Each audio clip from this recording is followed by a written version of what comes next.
From the Chesapeake Bay Journal, your source for independent environmental reporting, this is Chesapeake Uncharted, the podcast that uncovers stories about the bay, its interconnected ecosystem, and the people who rely on them.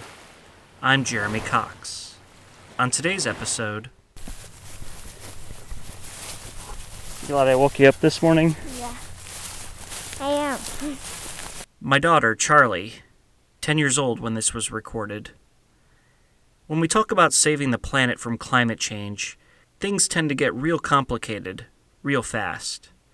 We talk about renewable portfolio standards, carbon footprints, EVs, LEED building standards, grid energy storage, magnetic levitation trains.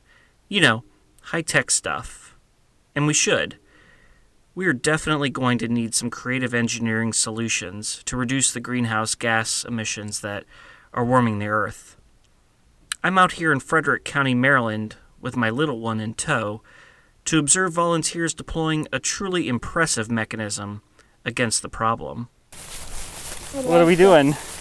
We're going down to watch them dig up some, put some trees down, and interview them for Daddy's podcast. Right. Yep. Good old-fashioned trees. For all our scientific advances, we still haven't improved upon the most elementary tool in our climate toolbox. Volunteers carry potted saplings to previously dug holes that dot the grassy hillside. A few dozen people have turned out, making it light work. Rob Schnabel is restoration scientist with the Chesapeake Bay Foundation, the event sponsor. He spends the first half of the tree planting event directing traffic. You've got tulip poplar, so anywhere in this hillside, okay? Okay. Thank you. These guys grow fast. Yeah, they do, exactly. 2 or 3 feet a year. I love poplars. And you've got riverbird, so you know where to put them, anywhere flat. Yep. Planting trees here, not far from the headwaters of Israel Creek, can serve a dual purpose, Schnabel tells me. Oh, what's wonderful, trees are one of the best ways not only for water quality, cleaning water, but they also are critical for climate change. They help absorb carbon dioxide and help put carbon back into the soil. So, trees absorb carbon from the atmosphere and store it within themselves and in the soil. In return, they release fresh oxygen into the air. An international research team led by Swiss scientists published a study in 2019 suggesting that if we plant at least 500 billion trees across the globe, we could capture 205 gigatons of carbon, reducing the amount of atmospheric carbon by 25%. That equates to half of all the carbon released by humans since 1960. During this season of Chesapeake Uncharted, we're examining climate change. It's happening in the here and now, and not just at the North Pole and Antarctica. We're talking right here in the Chesapeake Bay region. With each episode, we're taking a close look at one slice of this new reality. Think of this as a snapshot in time, before things get worse, when we as a society can maybe still change the future. If you've been wondering how we can change that future, this is the episode you've been waiting for. We've been sprinkling in solutions through this season's episodes, but today, we're concentrating on what you and I, what all of us, can do to slow the climate change train, and hopefully keep it from flying off the tracks. It won't be easy, but if I accomplish anything with this episode, I want to show you that it's not hopeless either. I've learned a lot about how we can fight climate change while doing the research for this podcast season, and I can't wait to share it with you, right after this quick break.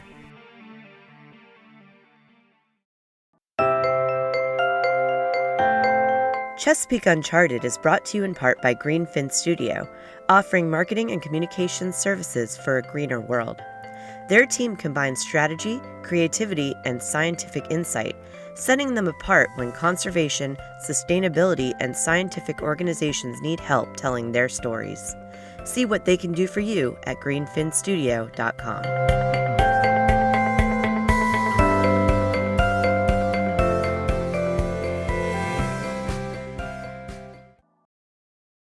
Welcome back. On this, the final episode of our first season of Chesapeake Uncharted, we're looking at what it's going to take to reduce or reverse the impacts of climate change.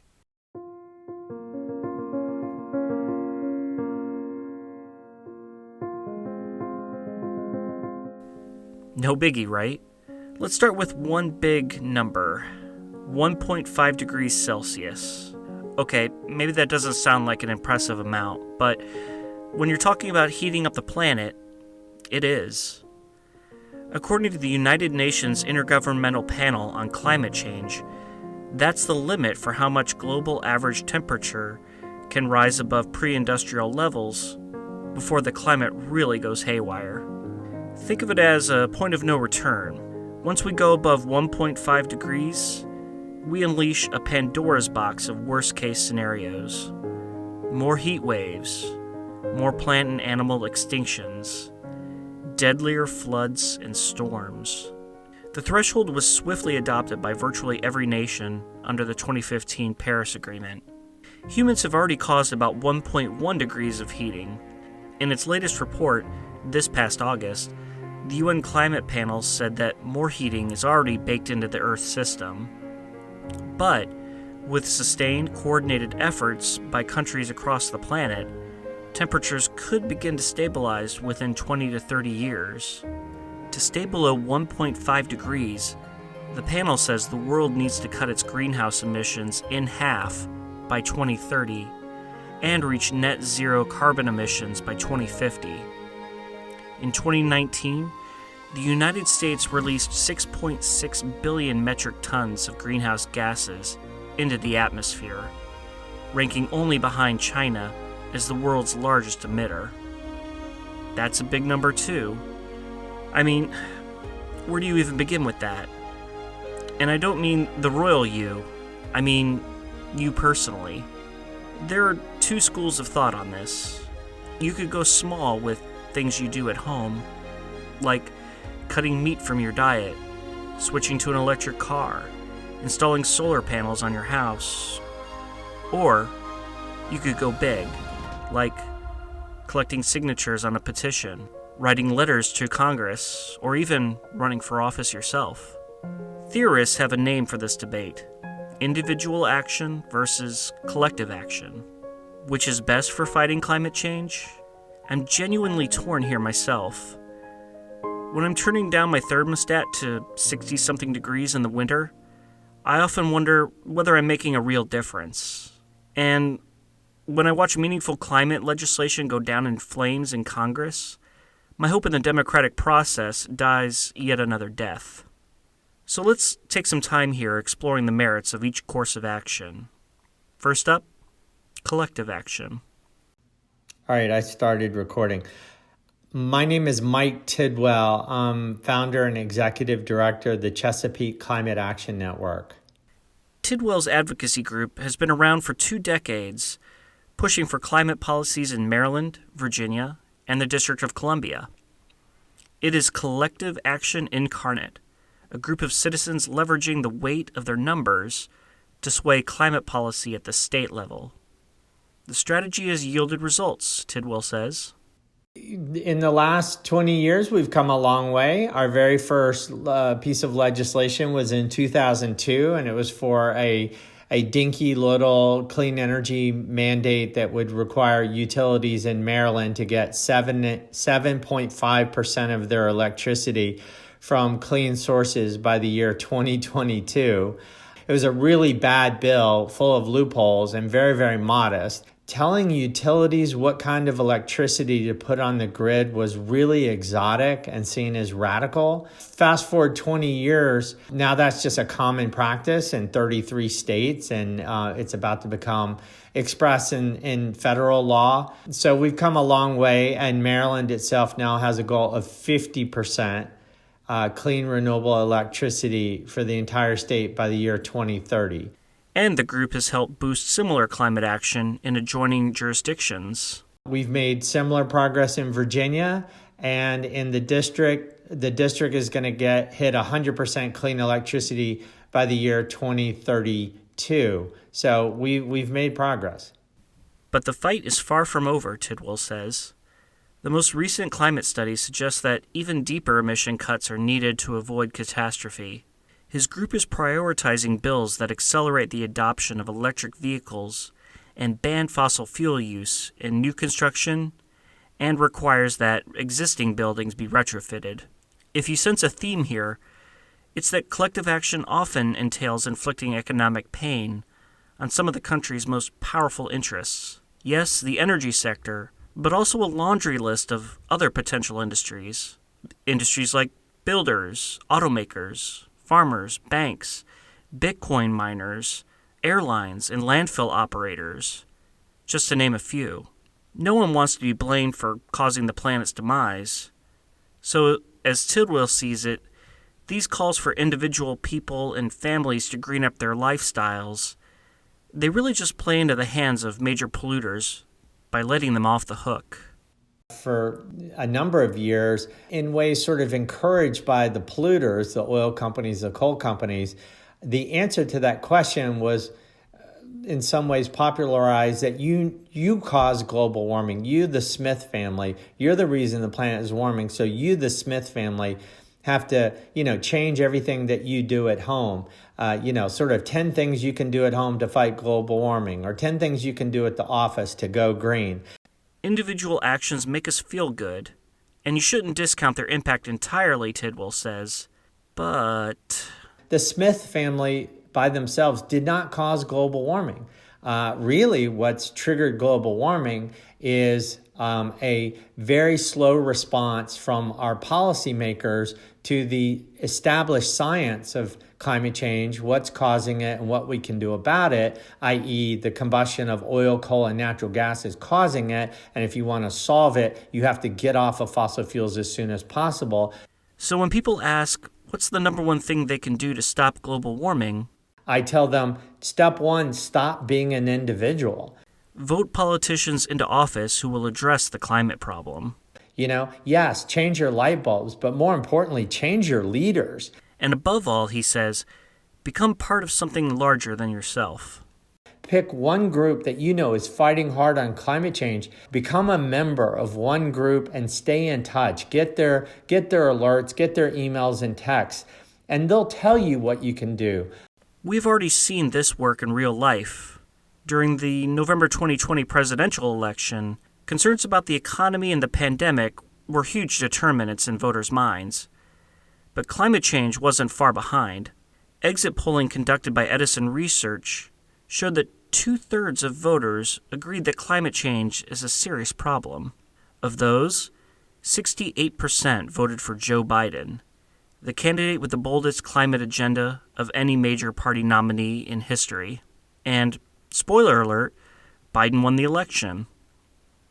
So there I was a few months later at a socially distanced outdoors press conference at the Chesapeake Bay Foundation's headquarters in Annapolis.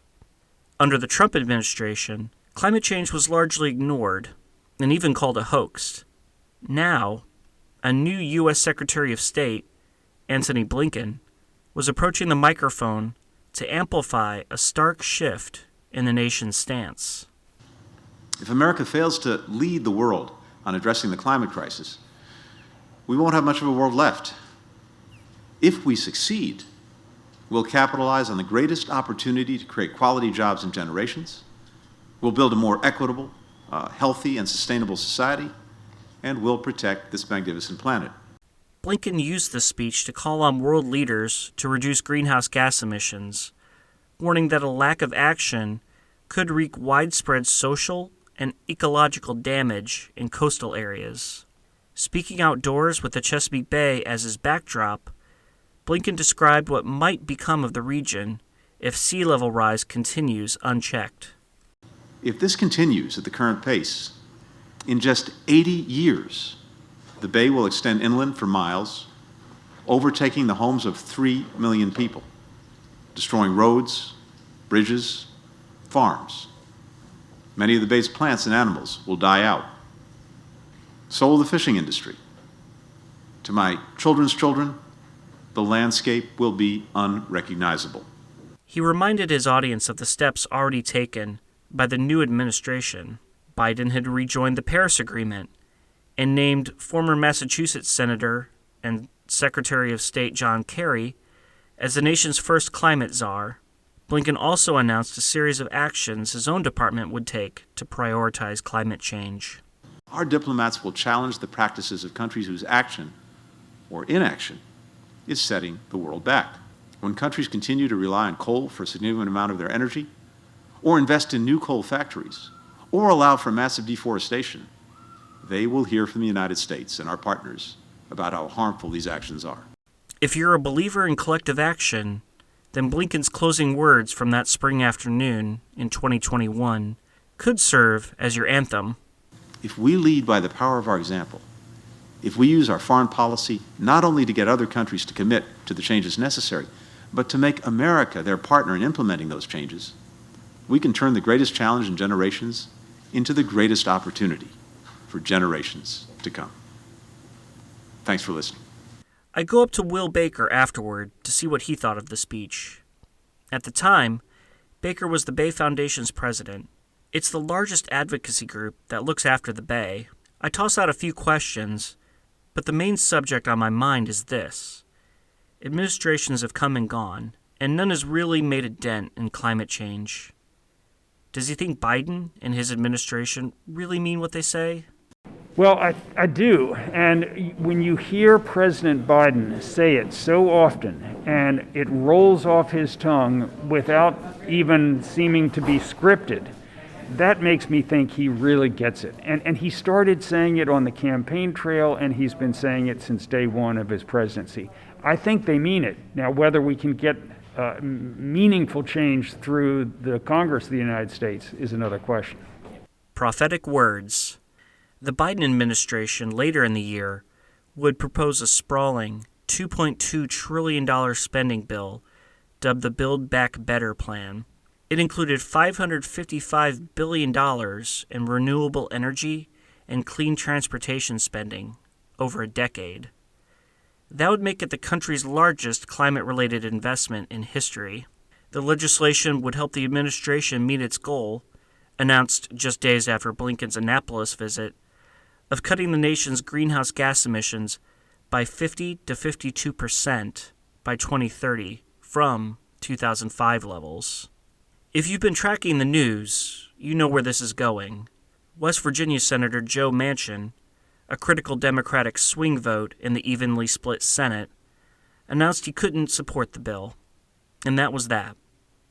There's now talk of breaking out the climate section of the package and voting on it as a standalone bill. We'll see. But none of this so far has been a ringing endorsement of collective action. The Biden administration talks a good game, but when will that translate to action? You know, individual action is starting to look pretty good. Let's check in one last time this season with University of Maryland's Dr. Sarah Vaya.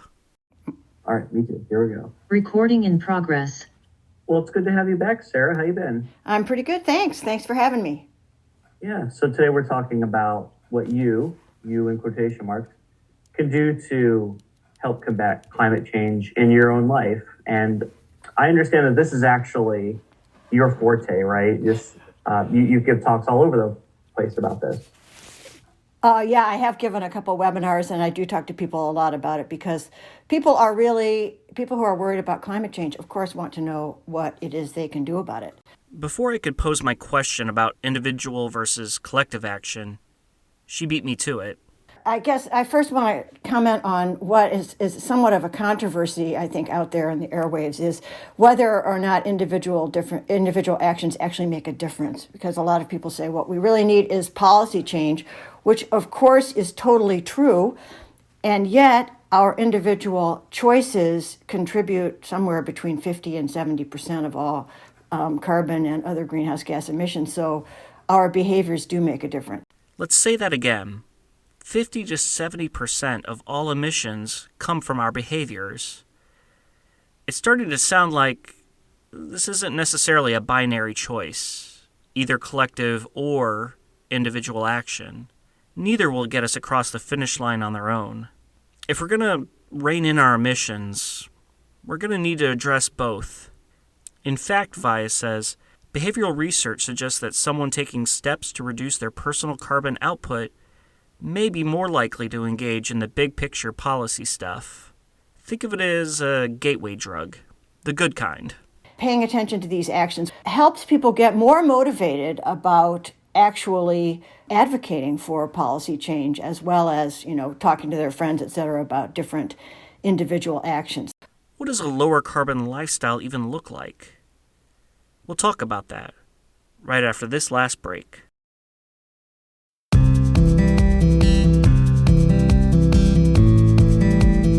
Hi, this is Laura Lutz, editor at the Chesapeake Bay Journal. I hope you're enjoying our podcast, and I'd like to invite you to join the community of Bay Journal readers. If you care about climate change, wildlife, clean air, healthy communities, and of course the Bay and its rivers, you'll find news you can use at the Bay Journal, along with some great ideas for outdoor travel. Our subscriptions are free.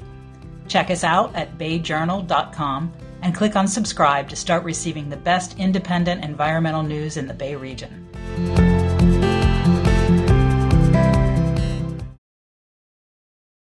Hello again. On this Season 1 finale of Chesapeake Uncharted, we're unpacking climate change solutions. Of course, there is no magic solution. It's going to take billions of people and scores of governments all slogging together in the same direction.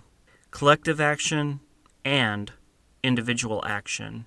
And when it comes to what things you can do in your own life to help, you probably have the same question I do. Where to begin? Luckily, our climate expert, Dr. Sarah Vaya, has been thinking on this subject as well. Her approach, she says, has evolved over time. In the beginning, she believed that a full court press was in order. Change everything. Every little decision mattered. What someone has for lunch, when they shut off their lights, the length of their showers.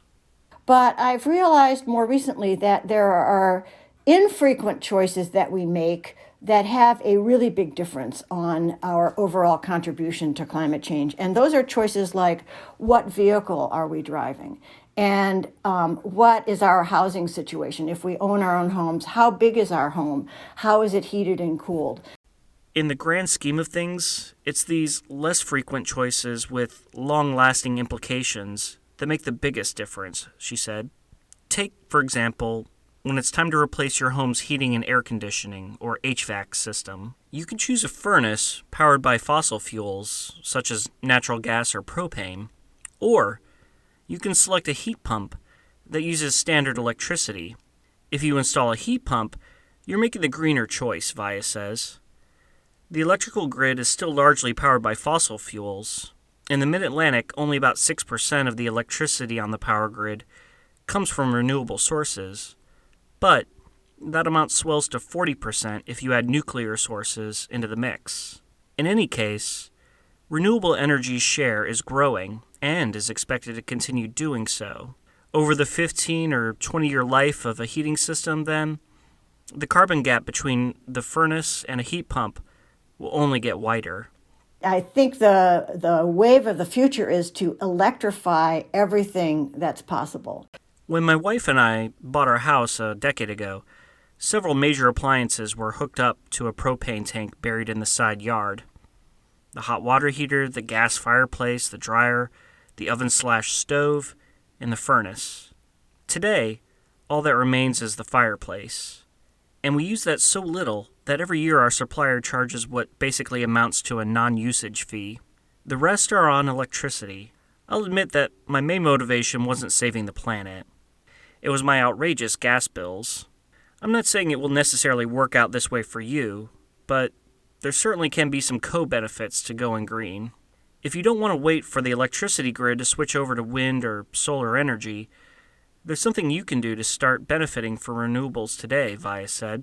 So every utility in Maryland now, allows customers to choose a private company or another company to provide an equivalent amount of electricity to cover their use.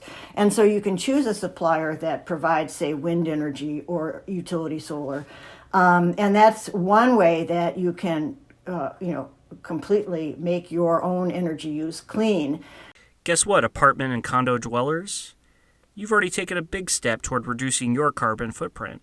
In the U.S., the amount of carbon released by heating and cooling and powering all households accounts for 20% of the country's total emissions, an amount equivalent to all emissions from the nation of Brazil. The less space you have under your roof, the less energy you consume. So housing type is another one of those every so often decisions that can make a huge climate impact. You don't buy a car that often either, but the kind you buy will go a long way toward determining the size of your carbon footprint for years to come. According to federal estimates, the typical gas-powered car emits more than 11,000 pounds of greenhouse gases per year. A hybrid vehicle, which uses battery and gas power, brings that total down to about 6,000 pounds. An all-electric vehicle has no emissions at the tailpipe, so you only need to account for the power it imbibes from the electric grid. And those emissions equate to just under 4,000 pounds per year. All told, an electric car generates about a third of the greenhouse gas emissions compared to a typical gas vehicle. Just think about how many more minutes you could spend in a hot shower with all that carbon you saved. Back in January 2017, our family converted one of our gas cars to an electric model, a used 2013 Nissan Leaf. I could tell you all about it, but we just don't have the time right now. If you want to learn about my electrical adventures, I wrote a column about it a few years ago entitled, "I Love My Electric Car, Don't Get One." You can find it at tinyurl.com/Nissan Leaf Story. It bears saying, public transportation is far better than driving alone in a car from a climate standpoint. It lowers carbon dioxide emissions by 45%. You could even bike to where you need to go. No tailpipe emissions there. Though some killjoys like to point out that you should account for the carbon generated by the additional food you'll need to eat to offset the energy you lose through pedaling. I mean, wow.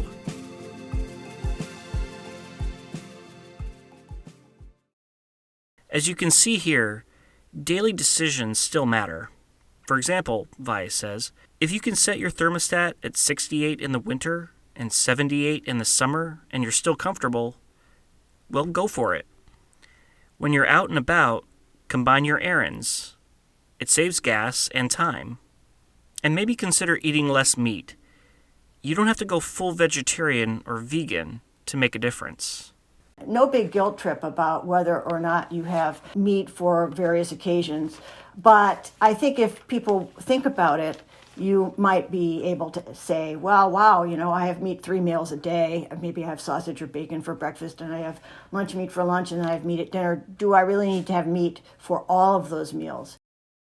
I thought it would be valuable to hear what you all are doing to reduce your carbon footprint. So I invited Chesapeake Uncharted listeners to call in and leave a voicemail describing steps that they've taken in their own lives. Here's what you all had to say, lightly edited for time and clarity. Hey, my name is Johnny Graff, and I'm from Lincoln, Maryland. Right now I'm studying sustainability through Arizona State University, which has given me a lot of opportunities to think about climate change and my impact on the planet. Sustainability-related issues are extremely complex, and kind of feels like no matter what you do, it's not going to have an impact, but I just need to remind myself that every little bit counts. I've done some of the common things that you do when trying to limit your carbon footprint. For example, I stopped eating meat and I rarely eat seafood. But more importantly, I've tried to shift my focus into eating locally grown food, which feels difficult to do regularly, but I'm sure it's especially difficult for those who don't have access to transportation or a grocery store or market nearby. My next major step is to get out of the suburbs. I want to live somewhere that wasn't designed around cars. So next year I'll be moving to Baltimore City, which I'm really excited about. I just want to drive as little as possible. Walking to stores is not something you can really do too much in the suburbs. Anyway, thanks for the podcast. Really enjoyed listening and can't wait for season 2. Take care. Good morning. My name is Joe Stevens. I live in Janesville, Virginia on the Eastern Shore. I'm not fighting climate change. I'm embracing it and adapting to it. I'm urging the organization to do some articles on all of the multiple benefits of climate change. A longer growing season, less winter diseases and viruses. It's good for my oysters. It's good for my garden. It's good for the farmers on the shore. What I would say is if you want to do some affirmative things, eliminate the federal flood insurance program, which is bankrupt anyway. Stop encouraging wealthy people to do construction in flood-prone areas.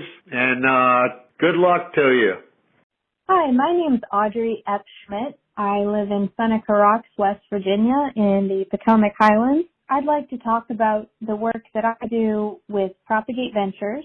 We're an forestry company that helps farms identify the best fit fruit, nut, and timber crops to strategically and profitably integrate into their farming operation. It's a win-win-win for farm viability, climate mitigation, and helping to reach water quality goals in the Chesapeake Bay. Thanks so much. Bye-bye. Hi, my name is Janet Eddy, and I live in Ashland, Virginia. When my husband and I moved to a 17-acre piece of land last year, we saved it from rampant suburban development. As I walked the land, I realized it was loaded with nature-based solutions to climate change. There are 12 acres of forest filled with holly, pine, oak, hickory, and black walnut trees, and a rich floor of ferns, running cedar, and partridge berry. These woods are a great carbon sink that only need to be left alone. Then there are 5 acres of yard and meadow with a grassy lawn surrounded by a monoculture of horseweed. This summer, I added 15 native saplings to our yard. I solarized the thickest areas of dock and just finished planting those plots with native seed mixes. As the forest moves gradually into the meadow with new pine, I see the meadow moving into the lawn with black-eyed Susans, yarrow, and goldenrod. Converting the meadow to natives that support the pollinators and improve the soil is the biggest challenge here, but I'm on a 20-plus year timeline and enjoying the ride. We heard a multitude of viewpoints and ideas there. Moving to the city to reduce your reliance on car transportation, farming more efficiently, transforming your love for gardening into a mission for the planet. I think what I like the most about many of these solutions is that greening your lifestyle doesn't necessarily have to be a drag. It's a fitting segue to our next segment. Let's call it Cooking with Whitney. All right. Did you ask who I am? Yeah. Okay. Who are you? Whitney Pipkin with the Bay Journal. And we're going to fry some catfish. I live on Maryland's eastern shore. Whitney lives in Northern Virginia just outside D.C., so our Zoom call is literally hugging the bay. My colleague is graciously obliged to pan-fry a seafood dish as we discuss ways she has found to decarbonize her and her family's diet. In addition to her work with the Bay Journal, Whitney has covered the food beat as a freelancer for several publications, including the Washington Post. So you could say this intersection between food and the environment, it's kind of her sweet spot. First into the pan is a blue catfish filet. Fishermen introduced this species to the Chesapeake Bay in the 1970s, she says.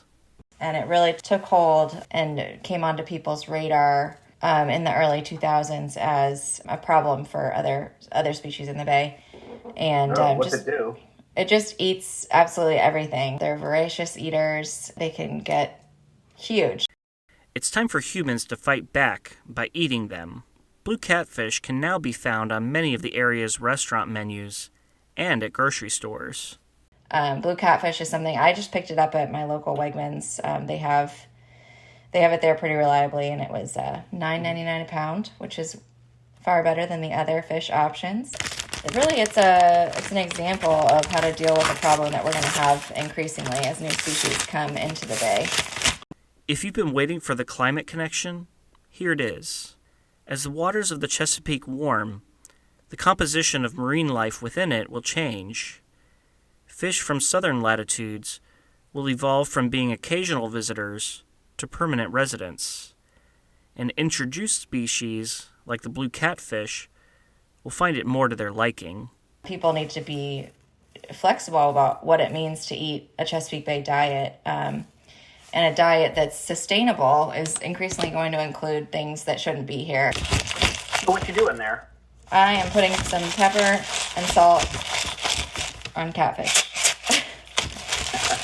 Yeah, you've got the big pepper grinder there, and Yes, and I am unsanitary, and I pinch the salt right out of the salt bowl. So I don't know. When it says pinch of salt, I like to take it literally. That's about it for this recipe. A few shakes of pepper, a pinch of salt, some olive oil in the bottom of a pan. A few minutes on each side on medium heat, and it's done. The result is a healthy portion of white, flaky meat without that muddy flavor that you typically get from river catfish, Pipkin says. She digs in with her fork. taking a taste there. What's the chef say? It's really good. I mean, I'm pretty hungry, but it's awesome. Eating local is a key ingredient in fighting climate change, experts say. Because your food didn't have to travel as far to reach you, the journey didn't entail as much carbon-emitting transportation. Others, noting that transportation is a relatively small piece of a food's carbon emissions puzzle, contend that what you eat matters much more. But it seems to me that any day you can support local businesses while keeping a diesel truck off the road, yeah, that seems like a good day to me. Pipkin acknowledges that eating sustainably can get tricky. It's certainly not as easy as just grabbing whatever you want off the grocery shelf. Food systems are overwhelming. They can make your head hurt trying to think. Just when you solve one problem, it's like whack-a-mole and you have another problem that you have to solve.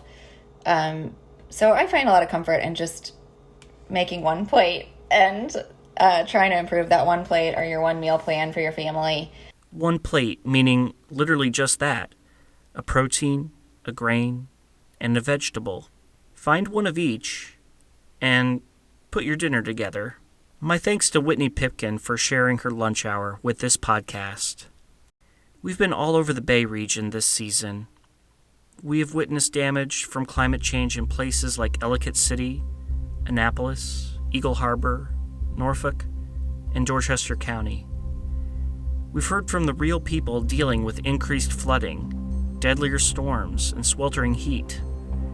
Today, we've encountered a smattering of potential solutions.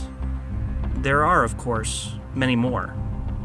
And yet, we have barely begun as a society to implement them. We maybe have 2 or 3 decades, according to the world's climate scientists, before we reach a tipping point when time is run out to avoid a worst-case scenario. That means we must act swiftly and meaningfully to reduce greenhouse gas emissions. It doesn't seem like we should have to drive our economy into a ditch to do it. But we should keep in mind that without a healthy, habitable planet, the economy will be in jeopardy too. Even if we meet our carbon reduction goals, some climate impacts will be inevitable. So we need to continue helping coastal and flood-prone inland communities adapt to rising waters, especially those places where such investments have been lacking in the past. Above all, we should take the mentality we have for hurricanes and adopt it for climate change. With hurricanes, our technology allows only a few days' notice, maybe a week at most, but we throw everything we have at the problem to get people out of harm's way and to protect our most treasured assets. Well, another storm is headed our way. Our technology this time says that instead of days to get ready, we have years, maybe even decades. But it's a storm on a scale the likes of which we have never experienced. Should we wait until the last minute to act? Or do it now? I can't say what our future will be, but the image that brings me the most hope is from my tree planting excursion with my daughter, watching her transfer a tiny tree from its plastic pot to its forever home in the western Maryland countryside. You're going to want it, that's got to be deeper, Charlie. There's too much dirt in there. Go ahead and spear that dirt out and put it to the side with, here. Get in there. Okay. You got it, Charlie? Yep. You got a lot of dirt left in there. How'd that happen? I digged a little too much. Okay.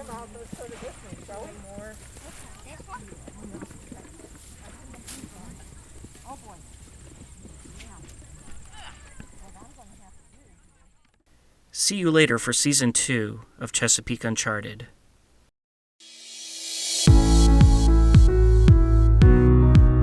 Thanks to Greenfin Studio, which combines creativity and communication savvy with scientific insight. Visit greenfinstudio.com to see how they can help your organization engage a wider audience. Chesapeake Uncharted is brought to you by the Bay Journal, your source for independent environmental news in the Chesapeake region. Production for this episode was by me, Jeremy Cox. The story was edited by Laura Lutz. Our marketing and advertising director is Jackie Kane. You can find more episodes of Chesapeake Uncharted on your favorite streaming service or at ChesapeakeUncharted.com. If you like what you're hearing, sign up for a free Bay Journal news subscription at bayjournal.com. Until next time, this has been Jeremy Cox. Take care.